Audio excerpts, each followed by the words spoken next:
까불지 마라, 애송이. 말했을 텐데. 너 같은 애송이 해적 녀석들은 이루 헤아릴 수 없을 정도로 널려 있다고. 위대한 항로가 어떤 곳인지 알면 알수록 그게 얼마나 헛된 꿈이었는지 깨닫게 될 거다.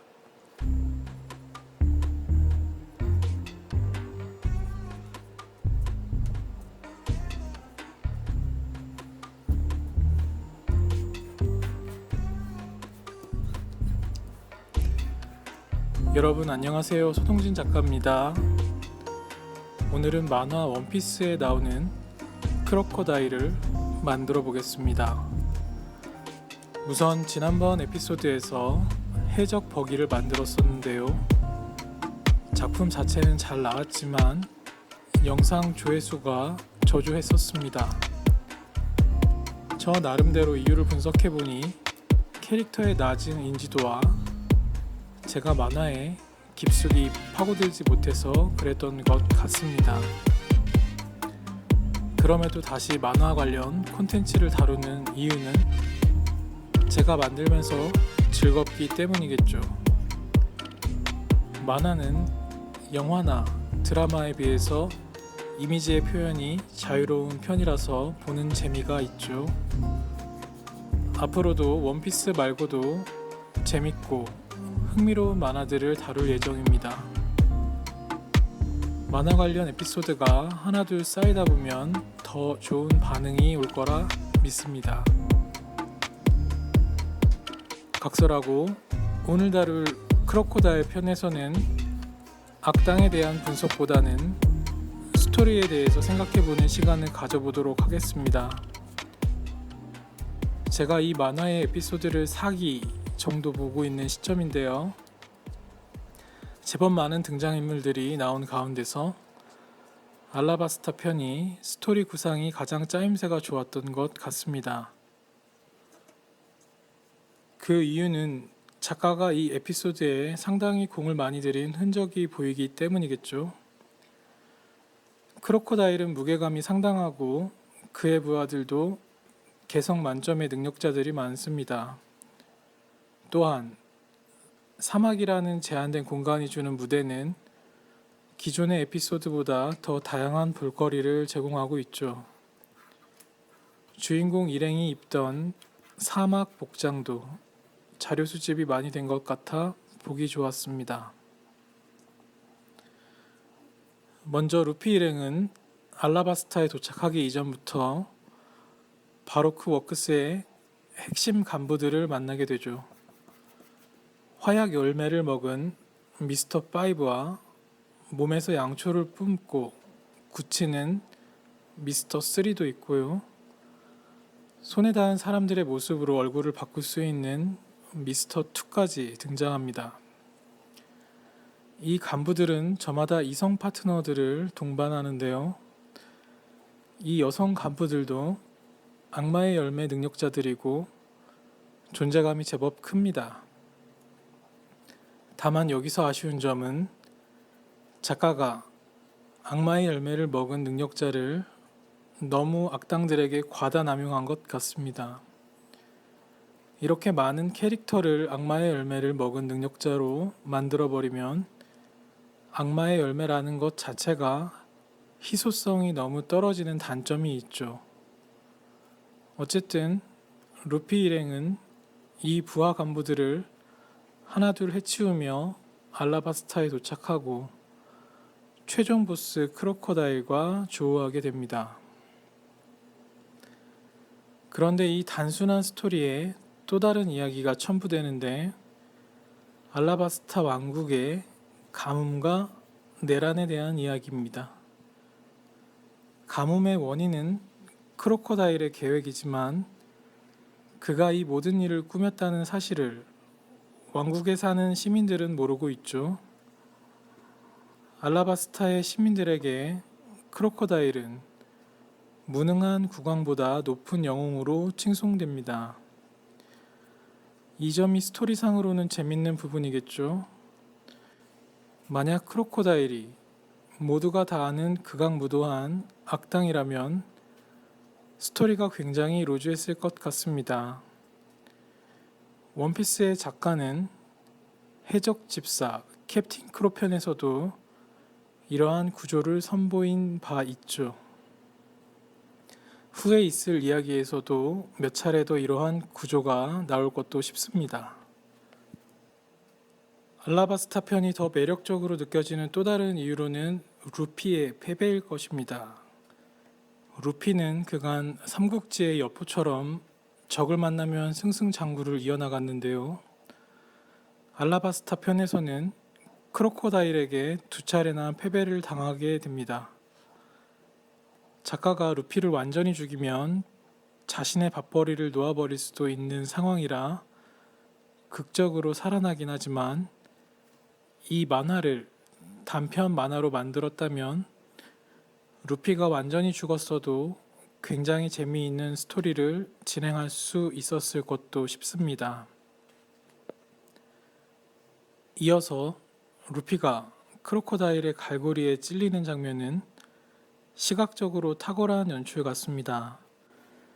그런데 이 장면에서 루피가 죽지 않고 살아났기 때문에 상식적이지 않은 전개라고 느끼시는 분들도 있으셨을 것 같습니다. 그렇게 날카롭고 큰 갈고리에 몸을 관통당해 공중에 들렸으면 보통 죽는 게 상식 아닌가요? 설령 죽지는 않더라도 당분간 회생이 불가능한 상태로 지내야지 정상일 겁니다. 그나마 크로코다일과 두 번째로 맞붙었을 때는 운이 좋았다고 볼 수도 있었던 것 같습니다. 뭐 원피스는 만화니까 더는 태클 걸지 않겠습니다. 여하튼 주인공을 두 번이나 죽음 직전으로 몰아붙인 크로코다일은 강력한 빌런임이 확실한 것 같습니다. 크로코다일은 본인 입으로도 자신은 노력파라는 이야기를 하게 되죠.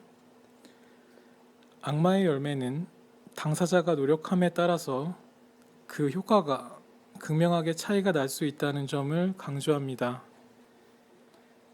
크로코다일의 능력인 모래모래 열매는 실로 강력해 보입니다. 자신의 신체를 모래로 흩어버릴 수 있어서 물리적인 타격에도 끄떡없고요. 모래바람을 일으키고 지진과도 흡사한 땅이 갈라지는 충격파 등이 있습니다. 그 가운데서 가장 강력해 보이는 기술은 오른손으로 수분을 빨아들이는 기술이죠.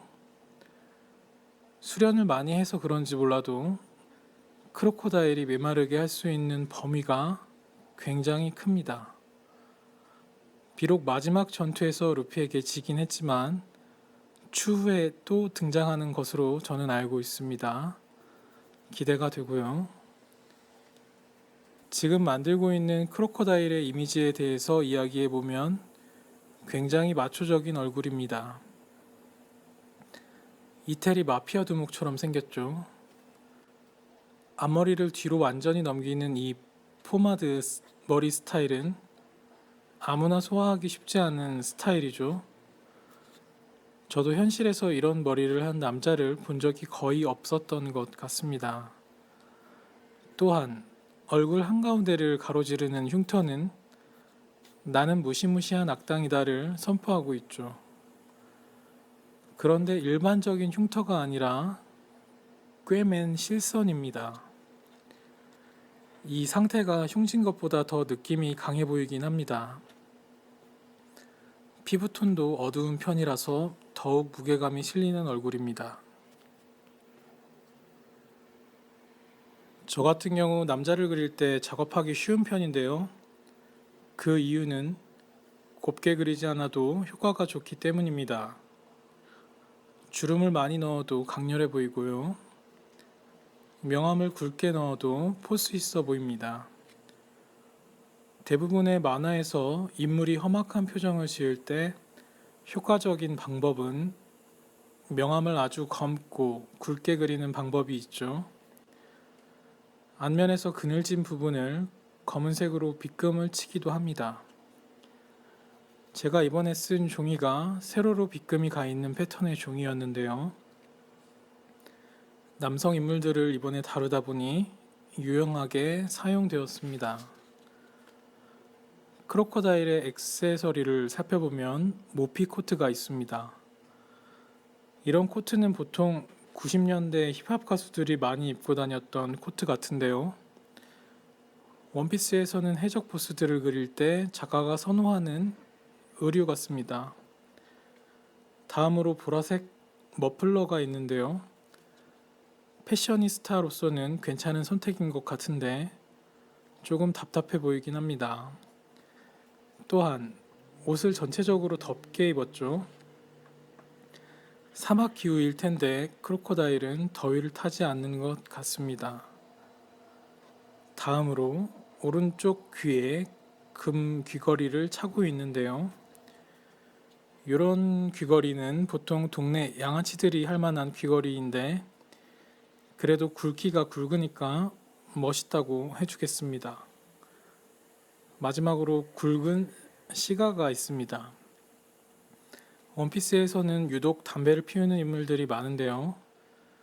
크로커다일이 물고 있는 담배는 굉장히 굵은 시가죠.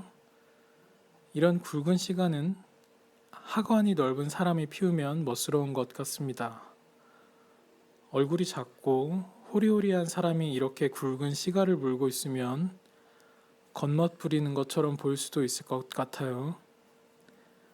시가를 물고 있는 사람 중에 가장 먼저 떠오르는 사람은 아마도 윈스턴 처칠일 겁니다.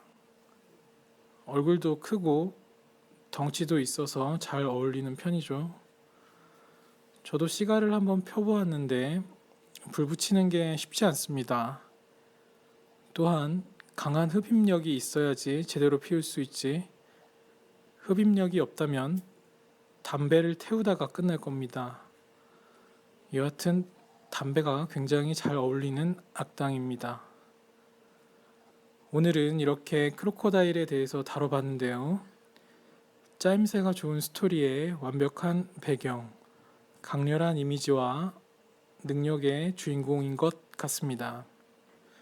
다음에는 또 어떤 악당을 다루게 될지 궁금하신 분들은 제 채널을 구독해 주시면 감사하겠습니다. 저는 다음 에피소드에서 찾아뵙도록 하겠습니다. 안녕.